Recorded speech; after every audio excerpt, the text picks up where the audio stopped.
증시 전망대 방송 시작하겠습니다. 지난주 주요국 증시 상승률을 보면 미국이 좀 유난하게 빠졌고요. 몇몇 유통기업들의 실적 쇼크가 이게 경기 침체 신호 아니냐 이렇게 해석이 되면서 이제 많이 빠졌죠. 그런데 다른 나라들은 대부분 다 올랐어요. 예, 러시아는 제가 일부러 표기를 안 했고요. 저 이제 러시아가 제일 세긴 했는데 러시아는 뭐 따로 움직이는 나라니까 표기를 안 하고 특히 아시아 국가들 보면 우리나라 포함해서 대부분 다 올랐거든요. 그러니까 미국 개별 기업들의 악재로 봤지 다른 나라들은 이걸 경기 침체 신호로까지는 해석하지는 않았다. 또 이제 중국이 봉쇄 완화, 경기 부양책 펼치면서 다른 나라 흐름들은 대체로 무난했다. 이렇게 볼 수 있겠고요. 근데 고점 대비 낙폭을 보면 역시 미국이 제일 셉니다. 홍콩은 뭐 규제 때문에 빠졌으니까 이걸 또 빼놓고 나스닥이 마이너스 30%, S&P 500이 마이너스 19% 빠졌잖아요. 보통 이제 S&P 500 기준으로 20% 넘어가게 되면 경기 침체를 고려한 이제 하락장이 시작됐다, 하락장이다 이렇게 이제 평가를 하거든요. 그러니까 여기서 이제 막아내느냐는 약세장이고 20% 넘어가서 그 이상 키우게 되면 이제 경기 침체, 금융위기 그러니까 이렇게 해석을 하거든요. 그러니까 S&P 500이 어차피 여기서 1, 2% 정도밖에 남지 않았기 때문에 이번 주 S&P 500 지수가 반등을 하느냐 여기서 더 큰 폭의 어떤 하락이 나오느냐에 따라서 시장의 성격이 조금 더 달라질 겁니다. 그래서 이번 주 이제 미증시의 흐름을 좀 주목해 볼 필요가 있는데 일단 이제 미국 낙폭이 유난히 컸고 아시아 국가들은 상대적으로 선전했다라는 점에서 지난주 미국의 하락은 만기일, 다음에 이제 개별 기업의 악재로 일단은 해석을 한 것 같습니다. 근데 이제 이번 주에 미국이 더 빠지면 다른 나라들도 또 그대로 전이될 가능성 이번 주에는 좀 높아지는 거죠. 좀 주목을 해봐야 될 거고 이제 주요 지표들을 보면 이건 미국 10년물 국채 금리 네, 3% 이상 올라가서 3.2까지 갔다가 좀 하향 안정되는 그런 모습을 보이고 있죠. 그러니까 채권 시장은 조금 진정이 되는 그런 모습이고 2019년도 고점에서 일단 막히는 그런 모습을 보였거든요. 그러니까 미국 금리를 또 반영한다라는 이제 2년물 국채 금리인데 2.6% 정도 이것도 역시 뭐 한 2.7, 2.8 이렇게까지 가는 분위기였다가 이것도 역시 살짝 이제 진정이 되고 있습니다. 그러니까 미국 지금 연말 기준금리 예상치가 3% 정도 되거든요. 2.75에서 3% 정도. 그러니까 세 차례 0.5 올리고 두 번 0.25 올리거나 두 차례 0.5 올리고 세 번 0.25 올리거나 뭐 이 정도로 예상을 하고 있거든요. 그래서 조금 금리라든가 이런 부분들에 대해서는 조금 진정세가 있는 그런 모습이고요. 이거는 이제 가장 중요한 달러 인덱스인데 달러 인덱스가 조금 빠지고 있습니다. 그러니까 금요일에 좀 올라오긴 했는데 0.4%면은 뭐 하루 상승폭으로는 적은 건 아니죠. 근데 주간으로 보면 하락을 했거든요. 그리고 낙폭도 적지 않았습니다. 지난주만 놓고 본다라면. 근데 달러 인덱스가 내려간다라는 거는 이제 금융시장에 철저하게 무엇이든 다 팔아버린다. 이제 이런 어떤 심리에서 사도 좀 되지 않나? 이런 심리도 돌아섰다라는 지표로 해석할 수 있거든요. 그러니까 이제 이번 주에 달러 인덱스가 빠진다면 올해 들어서 처음으로 2주 연속 빠지는 게 되기 때문에 이번 주에 투자 심리를 확인할 수 있는 가장 중요한 지표로 이제 달러 보시면 될 것 같습니다. 그다음에 이제 국제유가인데 국제유가는 좀 박스권이다라는 느낌이 딱 들죠. 예, 뭐 박스권 넓게 보면 95에서 115, 좁게 보면은 100에서 뭐 110, 요 정도 사이에서 이제 왔다 갔다 하는 그런 상황인데 국제유가가 여기서 조금 이제 안정적인 흐름, 뭐 급등이라든가 너무 폭락하던가 그런 모습보다는 좀 안정적인 모습을 보여준다라면 이제 시장에서는 조금 더 인플레이션 논란이라든가 경기 침체 논란이라든가 이런 것들을 과하게 해석하지 않는 단계로 넘어간 거라서 국제유가 안정, 그다음에 이제 달러 인덱스의 하락, 요게 이번 주에 좀 나타나는지 이걸 좀 잘 볼 필요가 있습니다. 그다음에 이제 뉴스들인데 그 중국에서 일단 봉쇄 완화 뉴스가 나오고 있죠. 그러니까 운행을 재개한다더라. 다음에 이제 기업들 출퇴근 시작한다더라. 뭐 이런 것들이 나오고 있거든요. 그래서 생산 재개가 단계별로 한 번에 되는 건 아니고 그러니까 단계별로 재개가 된다라는 보도가 나왔거든요. 이거는 이제 공급망 문제를 해소시켜 줄 수 있는 재료가 되죠. 그러니까 시장이 미국이 3월 금리 인상할 때는 그렇게 하락하지 않았어요. 그때 오히려 증시 올라갔었거든요. 근데 4월에 중국이 공급망 문제가 터지면서 그러니까 코로나 때문에 이제 봉쇄 조치가 진행이 되면서 중국발 공급망 문제가 다시 제기가 된 거죠. 그래서 금리 올리는 목적이 인플레이션 잡겠다라는 건데 중국이 저래버리니까 인플레이션이 안 잡히겠구나, 금리만 올라가겠구나 이렇게 되면서 시장이 빠진 거였잖아요. 근데 그 중에 이제 하나의 고리가 조금 해소가 되는 거거든요. 그래서 이런 부분들 하나. 그 다음에 지난 주말에 나왔던 중국의 사실상 기준금리라고 표현합니다. 그러니까 대출 우대금리 0.15%포인트, 원래 예상이 0.05에서 0.10이었는데 예상치를 훌쩍 넘는 수준의 이제 금리 인하가 단행이 됐잖아요. 봉쇄 풀고 금리 인하하면서 경기 부양에 대한 기대감이 나온 거죠. 그래서 이런 부분들, 다음에 이제 바이든 대통령이 오면서 대형 업종들에 대한 주목도가 높아졌죠. 그러니까 삼성전자, 이제 다음에 현대차, 이렇게 각각 미국의 이제 투자 일정이 진행이 되고 있잖아요. 그러니까 투자 일정이 진행이 되면서 거기서 이제 많이 팔 수 있는 그런 이제 상황이 만들어지지 않을까? 이런 어떤 계기가 또 만들어지는 거. 물론 이제 중국이라는 변수에 대해서는 나중에 또 그건 나중에 터지고 나서 현실이 된다라면 생각해 보면 되는 거고, 일단 이제 표면적으로는 삼성과 현대가 미국에 공장을 짓는다. 그럼 관련된 기업들, 부품, 장비 뭐 이런 업체들이 또 움직일 수 있는 공간이 좀 생기잖아요. 이건 이제 뉴스, 지수가 올라간다 내려간다까지는 잘 모르겠고 관련주들이 반응할 수 있는 뉴스가 있었고, 또 주말에 이제 주목을 받은 뉴스는 이제 블러드 총재의 어떤 발언인데, 이 사람은 연말까지 3.5% 올려야 된다라는 건데 3.5% 올리려면 나머지 FOMC가 5번 있거든요. 전부 다 0.5를 올려야 돼요. 근데 이 사람이 이제 주목을 받은 게 막판에 무슨 얘기를 했냐면, 이제 인플레이션이 둔화가 될 거고 그렇게 되면 2023년도 또는 이제 내후년도부터는 금리 인하에 나설 수도 있다. 이런 이야기를 했거든요. 이거 사실 두 가지 의미가 다 돼요. 그러니까 이제 좋게 보면 긴축은 올해만 바짝 하면 되겠구나, 이렇게 될 수 있는 거고, 두 번째는 괜히 금리 내리겠어요?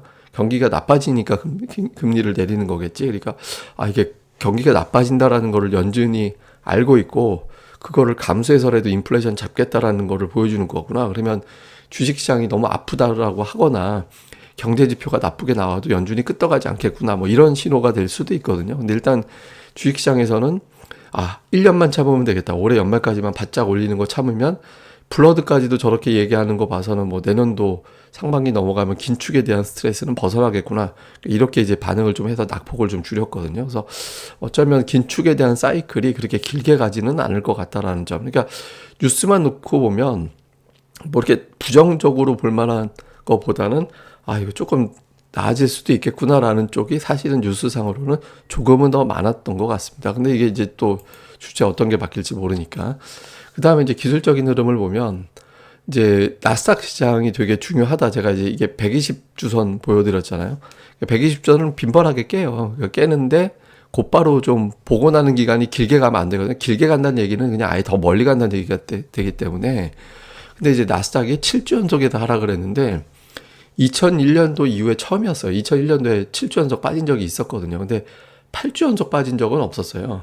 8주 연속 하락이 없었기 때문에 이번 주에 그렇게까지 빠진다라면 정말 신기록이 세워지게 되는 거고, 제가 이제 그렇게 강조드렸던 중요한 지지선도 깨고 내려가는, 주봉에서 반드시 지켜야 되는 선까지 깨고 내려가는 상황이 되는 거거든요. 그래서 이번 주에 나스닥이 좀 제법 반전이 좀 나와줘야 됩니다. 그래서 이 흐름이 나오는지 이걸 좀 볼 필요가 있고, 그 다음에 이제 기술적으로 또 계속 보여드리고 있는 게 삼성전자. 제가 그 달러 차트에서 200주선 되게 중요하다라고 말씀드렸잖아요. 그럼 보시면 일단 그 선이 왜 중요한지 이해가 되시죠? 제가 이제 한 2, 3주 전부터 말씀드렸던 것 같은데 튕겨 올라가고 지지되고, 그다음에 지난주에 급기야로 양봉 나오면서 5주선까지 돌파가 되는, 올해 들어서 5주선 이렇게 양봉으로 돌파한 거 처음이거든요. 이런 움직임이 나왔습니다. 그래서 삼성전자가 이거를 과연 이제 이번 주에도 추가적으로 더 올라갈 수 있을 거냐. 그래서 최근 5주 동안에 하락한 거 한 번밖에 없거든요. 원화 기준으로 볼 때. 그러니까 이번 주에도 조금 더 올라가서 7만 전자 회복을 한다라면 시장 분위기를 또 바꿔줄 수 있기 때문에 중요한데, 이제 이게 또 이제 우리가 같이 봐야 되는 게 하이닉스거든요. SK 하이닉스도 이제 달러 차트로 보면 좀 비슷한 움직임이잖아요. 200주선에서 이제 튕기고 하는 거. SK 하이닉스도 지난주에 주가는 뭐 이렇게 원화로는 부진했는데 환율이 안정되다 보니까 달러로는 올라가는 그런 모습이 나왔어요. 그러니까 이제 두 종목이 다 이번 주에 움직일 거냐. 이제 그렇게 움직이기 위해서 외국인 수급이 중요하잖아요. 근데 지난주 이게 이제 해외 쪽 펀드는 목요일부터 수요일까지 집계를 합니다. 그러니까 목요일부터 수요일까지 집계이기 때문에 사실 우리나라 순매수긴 하지만 이 집계 기간에는 이제 매도로 잡히거든요. 근데 제가 이걸 보여드리는 이유가 뭐냐면 아시아 국가들 매도가 줄었어요. 그 전주에 우리나라 10억 달러 팔다가 이제 8천억 달러로 줄었고, 인도도 절반으로 줄었고, 대만도 확 줄었잖아요. 대만도 거의 20억 달러 팔다가 줄었거든요. 그러니까 아시아 국가들에 대한 매도가 줄었고, 특히 한국하고 대만이 줄었는데, 이건 뭐냐면 TSMC입니다. TSMC의 주봉이거든요. TSMC도 잘 보세요. 그러니까 120주선에서 이게 이제 하나의 어떤 조정 사이클이 마무리가 되고 돌리는 패턴이 과거부터 반복되어 왔잖아요. 그 전주에 TSMC가 120주선을 깨고 내려갔었거든요. 그러니까 제가 이걸 왜 보여드리냐면 반도체주에 대한 매도 심리가 글로벌 증시에서 좀 마무리가 된 건가? 이렇게 해석될 수도 있거든요. 그래서 만약에 이번 주에 대만 증시도 올라가고 우리나라 삼성전자가 올라간다라면 아시아 증시 또 우리나라 대만을 좀 압박을 했던 반도체 업황 실적 이런 논란이 이제 상당 부분 해소가 됐구나 이렇게 해석할 수 있거든요. 그래서 이번 주에 이제 대만하고 우리나라 증시 시장을 잘 보시면서 아 이게 바닥을 우리나라가 쳤다. 2,500대 한번 본 게 바닥이었구나 이렇게 보는 건지 아니면 그냥 우리가 보통 얘기하는 이제 약세장에서의 기술적 반등인지를 가늠하는 중요한 잣대가 될 것 같습니다. 자 지난주 이제 특징주를 보면 이제 주요 업종별 대표주를 뽑아서 보면 LG 화학, LG 에너지 솔루션 이 두 종목이 유난하게 강했고 삼성전자도 올라갔고요. 반면 조선이라든가 GS건설 이게 사실 유가가 강할 때 올라가는 종목들인데 이런 종목들은 약했거든요. 근데 올라가는 종목들이 더 많았어요. 근데 코스닥이 좀 특이합니다. 코스닥은 지수는 코스피보다 셌는데 하락하는 업종 대표주들이 많았거든요. 지난주에 워낙 LNF가 시가총액 2위까지 올라가면서 세게 움직이다 보니까 2차 전지가 이제 멱살 잡고 올라갔고, 그다음에 인포뱅크나 BH 같은 경우는 이제 애플 관련된, 제가 에슬라라고 말씀드리는데 애플 또는 테슬라 관련된 종목군들이 강세를 보이고 그 외들은 업종 내에서 종목별로 엇갈렸거든요. 예를 들어서 JYP는 빠졌는데 SM은 개별 재료로 급등을 했잖아요.